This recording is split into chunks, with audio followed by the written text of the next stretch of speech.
Hello everybody, my name is Rachel and welcome to my channel, Kalanati. Today I want to talk about a very short story collection called Everything is Made of Letters by Sofía Rhei.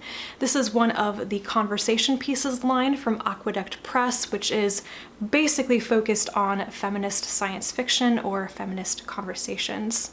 There are 5 stories in this. The author is Spanish and all the stories are translated by various translators, including the author herself. So I want to talk about each of the stories individually and what I thought they were about and why I liked them so much. The first story in this is called Techt. It is about a man named Ludwig who works in the film industry, translating old books into movies. The whole world seems to speak a very dumbed down, simplified version of language called Techt, and Ludwig hates Techt. He insists on speaking long language, the full version of language, even though nobody else in the world does.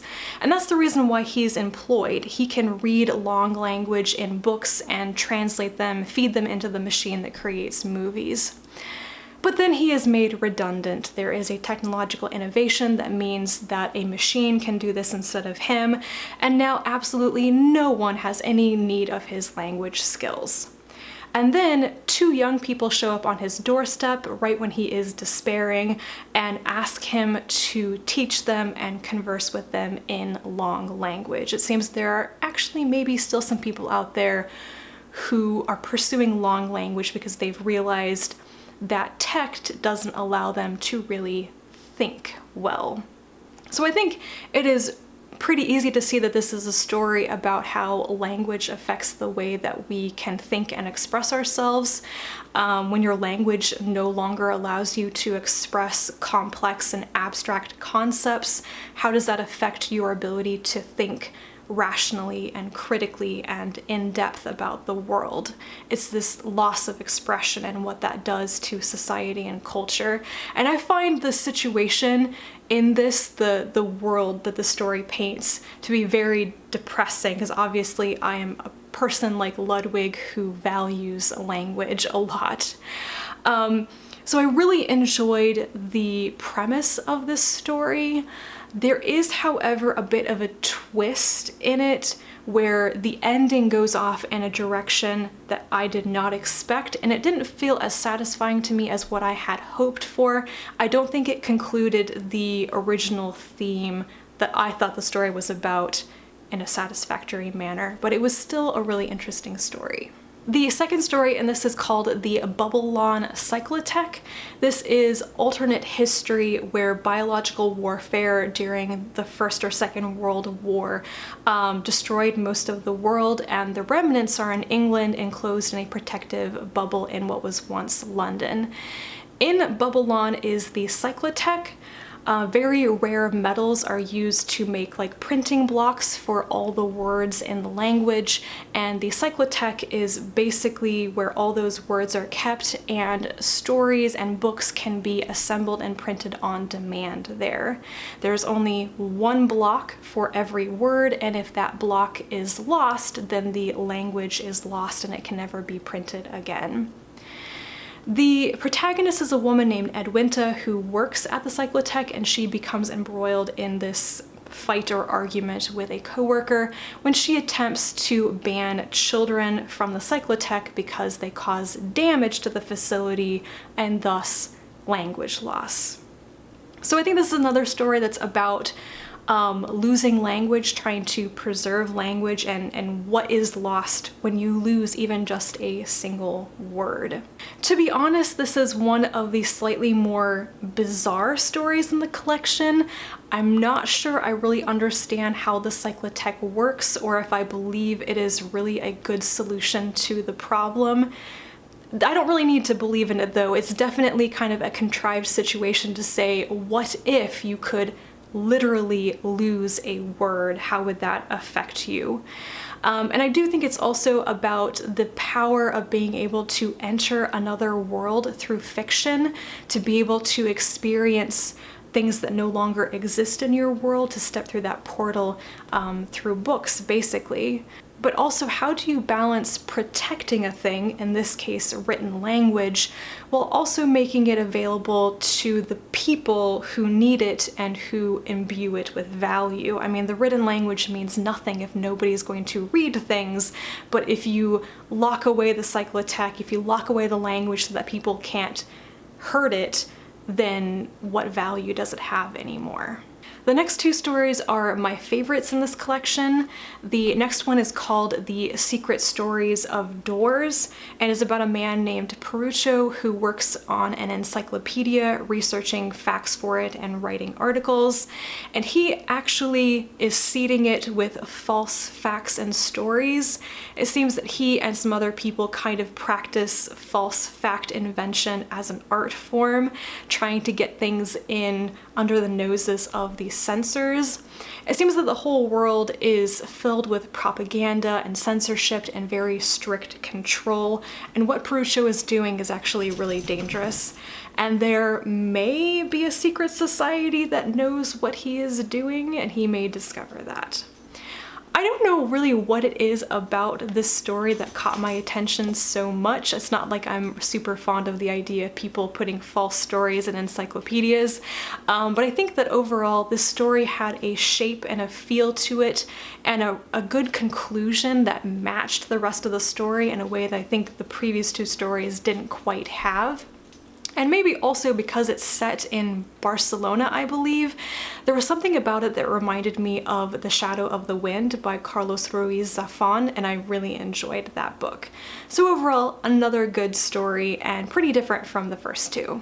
The penultimate story in this is called A Learning Report, and it is written in a report format from a xenolinguist who goes to an alien society to learn their language. In order to learn the language properly, she's embedded in a preschool with children and given a learning doll. The doll is actually another alien life form, and what she learns about the doll causes her to take some extreme actions. So this is about an unusual language that has to be learned in a very extreme way, and whether the method, the system that's invented to create that educational path is ethical or justified in any way. There are some parts of the story that are really disturbing, actually, a little bit chilling, and I felt like the ending was perfect, like it was a perfectly calibrated punch. You could read it as a very quiet ending, but also if you dig into it, like, wow, what has this character actually decided based on what she has learned?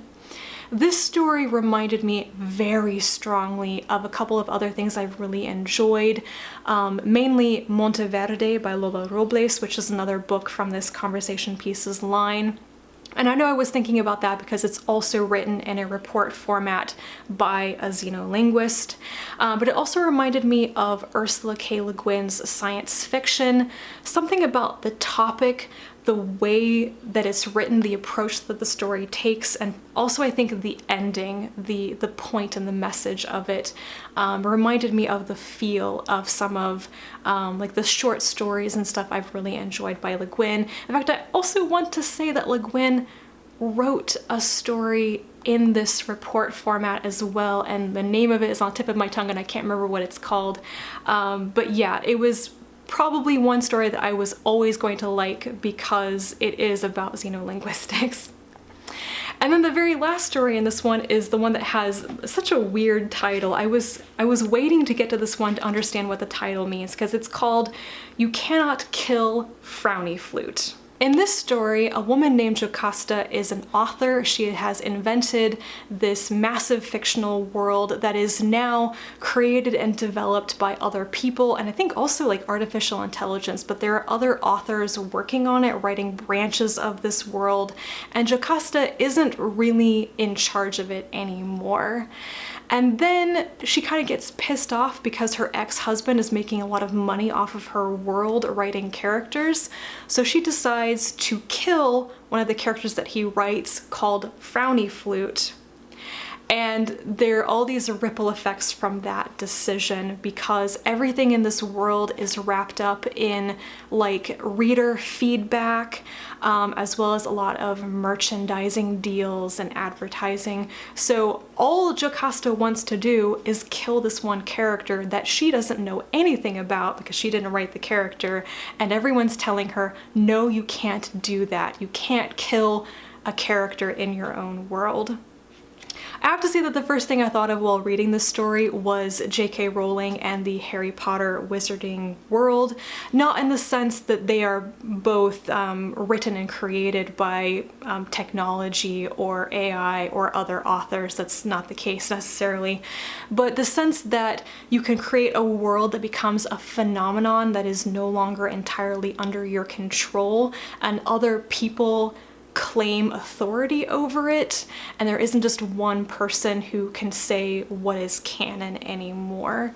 I really felt like it was part of the conversation over who has authority over a text or over a world, the author or the readers or other people writing fiction in that world. Who does it belong to?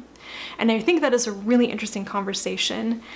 This last story is another one of the more bizarre ones, especially in a science fictional or technological sense. There's some really strange things going on in the background, but I think the core part of the story, that theme of who has ownership of this world, was really, really interesting. I really enjoyed that all of these stories had themes about language and writing and storytelling and how that is important to people, how that makes us who we are, I guess. It's definitely the sort of thing I really enjoy in science fiction. As far as I know, this collection brings together all of the short stories by Sofía Rhei that have been translated into English so far. I'm a little bit sad about that because I would love to go out and read more by her right away, but I have to wait instead for more translations. It is times like this when I'm reading this author's work or Lola Robles or Angelica Guardischer where I really wish that I had kept up my Spanish skills after college, because then I would be able to read Spanish novels, but I didn't do that thing, so I have to wait. But anyway, if you are interested in language and linguistics in a science fictional context, this is definitely a collection that I would recommend picking up. That is it for me today. Do let me know if you have read this collection or maybe anything similar that you'd like to recommend to me. Leave me some comments down below. Thank you so much for watching as always, and I will talk to you again soon, and until then, bye.